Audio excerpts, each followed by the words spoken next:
Hey, what's up, nerds? My name is Bubba Stalkup, and this is Matt Warmbeer. What's happening? And we are in the same space. It feels so. I was trying to think of a song I didn't. Where it feels so good when you're sitting next to somebody. We're not gonna get flagged for that. That's perfect. Hey, you guys are watching Beard Bros, and thank you so much for spending a little bit of time with us. What we want to do today is we want to take you through the adventure that is Unmatched Legends, and this is a revamping of another game, a previous game. Yeah, back in 2002, it was Star Wars Duels. Yeah. So you can't get that game anymore unless you have a lot of money. A lot of Skrilla. Yeah. And somebody does. None taken. You buy one. Send it to us. Or if you don't play this game. And then we'll put it on eBay. Sure. And then we'll have a lot more Skrilla. Yeah. But Restoration Games decided that it was a good idea to release a game that everyone can play, and they put a little twist on it by changing a lot of it because they can do that. Yeah. Well, I mean, the beauty of it is that the same guy who developed this game actually is Restoration Games. So it's really great. He was able to take his game that didn't do so well before and turn it into what we have in front of us today, which is a dueling game. It's important to know that that's what is going on here. This is, I passed on this game when it first came out a year ago, or a couple months ago rather, and I didn't need another dueling game. No. I had Smash Up, I had Dice Throne, I had... Right, and the art drew me in. I was like, that looks really pretty, but it didn't catch me right away. But then we actually looked at it more and considered it and heard, and here we are. Yeah, I mean, it really only for me took one actual demo of watching this game to know that I just needed it. Yeah. We're going to be playing Matt's copy today, and then if you tune into Co-optional, you will have a chance to win not just the base game, but also the expansion that's out, and also the Bruce Lee exclusive expansion. So, that's on one of the cards. It literally says, it says hooah. As best as it can. I can't do it very well. So let's get into the game real quick. You can see how beautiful this art is. Restoration, they got together and they partnered with Mondo Games. And if you don't know who Mondo is, just Google them. Living in a hole. We'll have all the information in the description, but it's the reason the art is so beautiful because Mondo is basically just art. It's art, yeah. I went to MondoCon to pick up all of these copies that we have, and it was just one big art show where people were just buying and selling prints, and it was gorgeous. And so if you look at all these cards, all this wonderful, beautiful art, it's because of Mondo that it's like that. It's incredible. It's gorgeous. It's also got beautiful minis. You can see here, you can paint these or you can not paint these. I would choose not to paint them. I thought about it for a hot second, and I was like, they just look so good like this. Why would I paint them? We're going to be showing off Alice and Medusa here today, but there are two others in the box. You get King Arthur as well as Sinbad. Not the comedian. Yeah. Well, you said actor. I was going to say, well, he's an actor-comedian. Yeah, well... Magician? No, he's not a magician. No, you're thinking of Kazam. Kazam. And that's not a movie. Shazam? If you remember Shazam, Kazam is the one with Shaq. If you remember Shazam, you are actually, you're in the Mandela effect. I was just talking about that the other day. I remember it. Or were you? You do not. That's not for this video. I swear to you. That's not for this video. I swear to you. If you want more stuff like that, go listen to Free Play. But real quick, you've got all this beautiful art, and this is a two-player game that we're playing. This board here is double-sided, and it comes with the base game. This is the two-player side of the board, noted by the 1 and the 2 that are upside down. You can't play up to 4, though. Yeah, and they show, you're right, yeah, I was thinking of the expansion board. The expansion, yeah. Yeah, it's a two-player. This is the 4-player, and you can see the numbers in each of these spaces here, and I can't find the other one. It's hidden. There it is, yeah. Restoration got me again. Where's Waldo, right? But that's where you would start if you're playing a 4-player game. And I think it's important to mention this is a 2v2 or a 1v1. Yeah. It's difficult to play big time 1v2. Stabbies. It's tough. You can do it, but I don't recommend it. Yeah, the game's not balanced for that. I know that James Hudson has tried that, and he said that it was He's lying. Wonky. Yeah, okay. So there are a couple of things that you can do on your turn. 3 things specifically that you can do. You can maneuver, you can scheme, and you can attack. Yep. And so, Matt, why don't you tell us about those three? With the maneuvering, you have to draw a card. It's important to mention if you've ever gotten through all of your deck, you start taking damage. I think it's 2 damage. Yeah, 2 every damage time per you card. can't draw a card. And then you also have the choice with the maneuver to, maneuver. You can move one or both or neither if you choose of your characters. Not everyone. Have to draw. You have to draw. You don't have to move. And not everyone has a sidekick, Bruce Lee. And this is just a way to get more cards in your hand and get you on the board. And then your scheme is a lightning bolt here. It kind of just gives you a boost. It gives you a little bit of a little extra attack, extra action, extra something. Just read the text and that's where that fits in. And then we also have the attack. I think Bubba's going to show you some of the cards. Yeah, so here's one of the scheme cards like Matt was talking about. It's denoted by a yellow lightning bolt. And then you can see here this says any underneath it. Yep.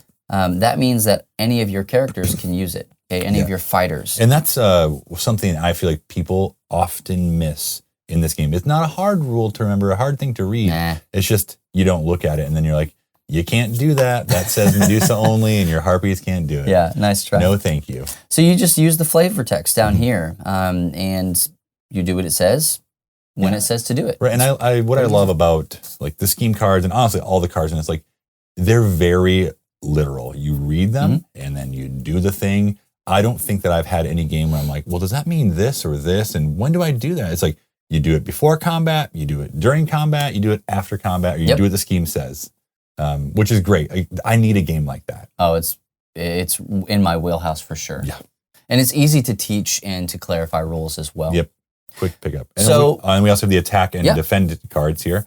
So if you are attacking, you will say, hey, I'm going to attack Alice with Medusa. And then I take my attack card, play it face down. And then whoever I'm attacking decides whether or not they want to play a defend card. And then we flip. We take the difference. Obviously, this defense beat my attack heartily, soundly, which is okay. It's just an easy thing. So if I had done 4 and Bubba had done 2, I would have done 2 damage. You keep track of that on the wheel here. Everyone has a health dial, and even some of the sidekicks have a health dial. Yeah, you have a single sidekick, so single sidekicks have health dials. My harpies, they're not worth 1. They're worth 1 to me. Yeah, they can only take 1 damage, and if they take 1 damage, they're gone. She has some cards to bring them back, but she is a beast. Each deck is asymmetric in how it plays. So, and honestly, like that's the basics of the game. There's some ins and outs, like with the cards, like I said, but it's not difficult. Yeah. And really, what the fun is just combining and mixing and matching the different characters that Restoration has offered in these games. Like, you have these legendary battles, like in the first expansion, you have Bigfoot and Robin Hood. Yeah, I mean, that makes sense, but it doesn't. But it does, and you want to do it. So. Never really thought about it making sense, but it doesn't have to. They're in the woods and they fight each other or something. Like, this is my forest or something. I don't know. Obviously, they're in the woods. Yeah, they're in the woods. Yeah. And that's what I really love about the game. Just being able to I want to know if Medusa can beat Bigfoot. I enjoy the strategy of it. I mean, there is the fantasy angle to it, and that's great. You're not going to really find this in another thing unless you're playing like, Mugen or something like that on PC and it's some weird mashup. But I like the strategy of it, and it kind of comes down. We were talking about defense and attack earlier, and here are 3 cards. This card here is your basic attack card. Okay, so it's got a red POW on it, and Medusa can use it, and she's going to do 2 damage. That's cool. This is your basic shield. Medusa is going to block 4. Okay, she's the only one that can use that, and then you've got this one, this purple card, that's half attack or shield. And that doesn't mean you have the number. You can use either one. It doesn't matter. You can use that, and this one can only be used by the harpy. Some may say any or whatever. Yeah. But if I have a bunch of these in my hand, I can use them as attacks or defense. And I love that. I love everything about that. So there is a whole lot of strategy in this little game. Yeah, it's true. That's great. You honestly, I can't complain about anything in this game except I don't have enough characters. I need more. And they're fixing that. They're coming. Yeah. I'm looking forward to the Raptors. Raptors in Indian, from the original Jurassic Park, the Gameskeeper versus 3 Raptors. I just didn't realize that they were OG. Yeah, they were OG. I thought they were new G. NG? Well, I thought it was Line. What's his name? Chris Pratt. Yeah, that was Chris Pratt, but it's not. Star-Lord. Star-Lord. Star guy, yeah. Yeah. But this game is great. It plays really good at 2-player. It plays really good at 4-player. It's pretty easy. You start off with 5 cards, and then you go up from there. And after one round, you know what you're doing, which is great. And I think I was gonna say who I thought this game was for, and I really think it's from anywhere to experienced gamers to just learning a game. Yeah. Because it's chill. There is strategy involved. Yes. But it's not so much that it's like a brain burner. And this is a game, I think this is my most played game of 2019. BG Stats would there. know. Yeah, it's up there. It might be, it's between that and Dice Throwing. So, oh, yeah. But I didn't go to a Unmatched convention, so that's the problem. Next year. Yeah, but it's really for anyone. And it's, I think, a game that draws people in with the art and keeps people coming back just because of the strategy. Absolutely. The characters involved. So, yeah. Each player has a different ability. Like you can do different things. Not every character is going to play the same. So with any dueling game, you're just going to figure out the combo that works best for you. Yep. Some are ranged, some are melee. There aren't many ranged characters. No. So it's kind of a privilege to have. But it works really cool. If I'm on this green and blue space and Matt's over here on this one way over here, because he has green on his space, Medusa's a ranged character, so he's in range of her. It's a pain. It's so cool, but if he moves one space to the it to the left brings about a whole new mechanic in playing the game. Like melee characters, you just head-to-head combat. Yeah. This melee versus ranged is just, you have to think a whole lot more there, but in a good way. Each character has movement, speed. It tells you what to set your health dial to, if they're ranged or not. And they have a special ability that they can use. So make sure that you look at that and understand what that is. And this move goes for both, in this case, Medusa and the Harpies. They both can move 3. You can denote it by the little arrow on the top and the bottom.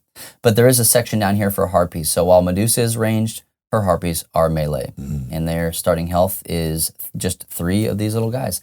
Everything you need right here on a beautiful little card. Ooh-wee. And guys, that basically is Unmatched by Restoration Games. And we recommend it. We love this game. Yeah, I think it's fantastic. And you're going to get a chance to watch this game played and also possibly win a copy of it if you watch co-optional. You can't win if you don't watch. That's a fact. It's true. It's true. You miss 100% of the shots you don't take. Wayne Gretzky, Michael Scott. So that was all. Just tried to say it.